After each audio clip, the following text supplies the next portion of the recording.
Welcome to Jenny's Biblical Messages. We are in the last day of the I Am series.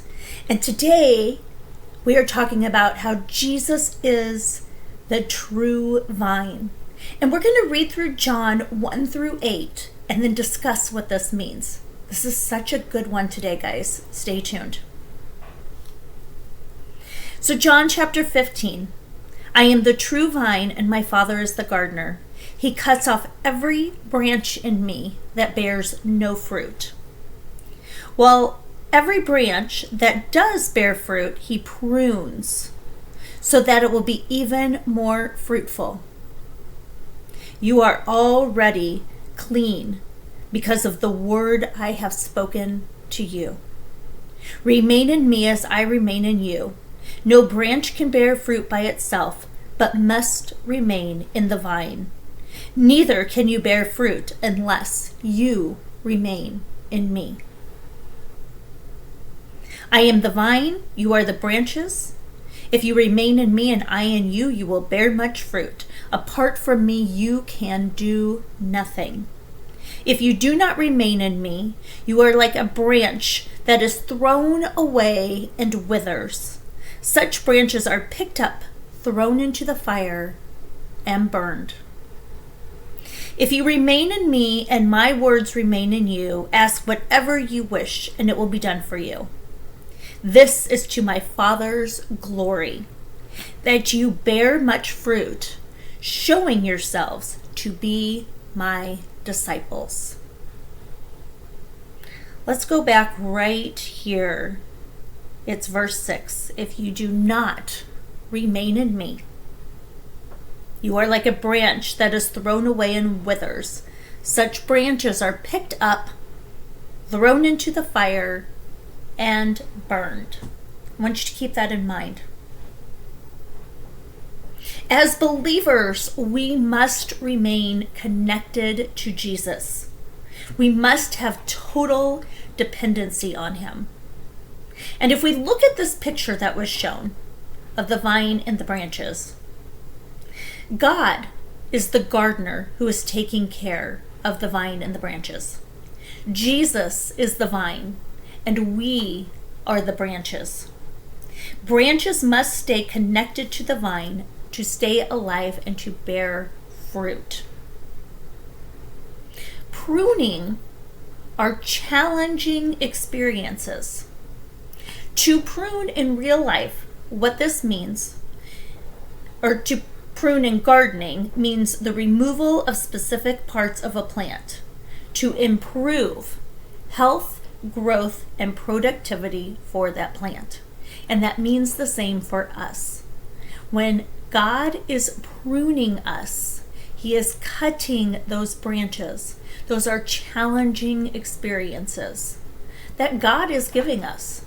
And sometimes it's because we walk on the wrong path, and so we automatically get challenging experiences. Sometimes it's from what other people do to us that we get challenging experiences. Sometimes it's just the devil himself trying to mess him up that we get challenging experiences. But you get the idea. These challenging experiences can come from anywhere. And while they're happening, what is happening to us, if we are paying attention, is we are being cut and pruned. And as we are being cut and pruned, and while we're in those challenging experiences, if we are staying true to God, we have our full faith and our belief in him, then what is happening is we are flourishing and growing.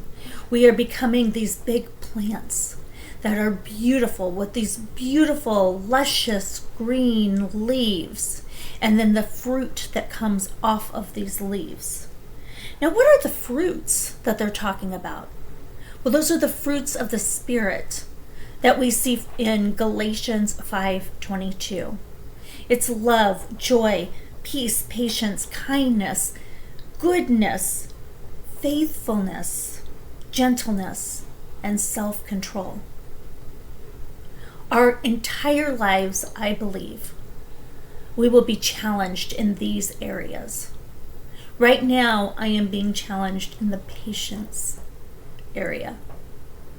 And I hate being challenged in the patience area. Let's just throw that out there right now.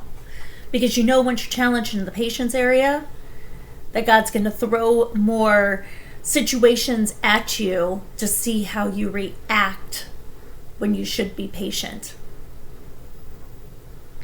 And I've been kind of failing lately in this area. And because I've been failing, he keeps pruning me. Because he wants me to be really good in this area. What area does he want you to be really good at? What is he working on you right now? There was a season where it was peace for me. And I was so out of peace because of the company that I was around. That's when I just fell to the floor and I said to God, I need you. I trust you. I have been doing this by myself for 48 years and I have messed up and now I need you. And once I did that, it's not like you snap a finger, it was better. But little by little, it was better. And little by little, I was leaning more and more on him. And I was trusting him. And even though it wasn't easy, I was still trusting. I was still faithful. I believed. And as all of that was going on, peace started coming more over me. And more and more and more, until finally I have a peaceful job, a peaceful life. I think I exude more peace in my life. I think that for many years I exuded a lot of chaos in my life. So look at yourself and look at what God is doing to you. How is he pruning you? As long as you stay attached to him, as long as you stay in your Bible, as long as you have a relationship with him and you pray to him, as long as you worship him and you love him, he's going to keep you on that branch. And he's going to keep pruning you to make you better. Now, if you just don't believe in him, you don't believe that Jesus is the Messiah, if you just walk around and all you do is sin after sin after sin and you have no fruit in your life, fruits of the Spirit in your life, then God's just going to get tired. He's going to snip you off, cut your branch off, throw you into the fire, and you will be burned. When you go to hell, you are thrown into the fire and you are burned. You have a choice. All of these through the I Am series have given you reasons to stay with Jesus, to believe in him, to know him, to love him. The 7 I Am statements we have gone over. I am the bread of life. I am the light of the world. I am the door of the sheep. I am the good shepherd. I am the resurrection and life. I am the way, the truth, and the life. And I am the true vine.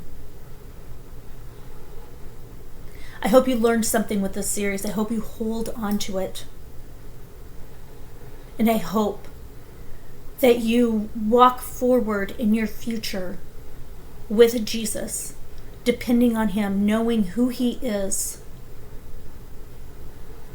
And you keep making your life better and better and better as you are a disciple of him.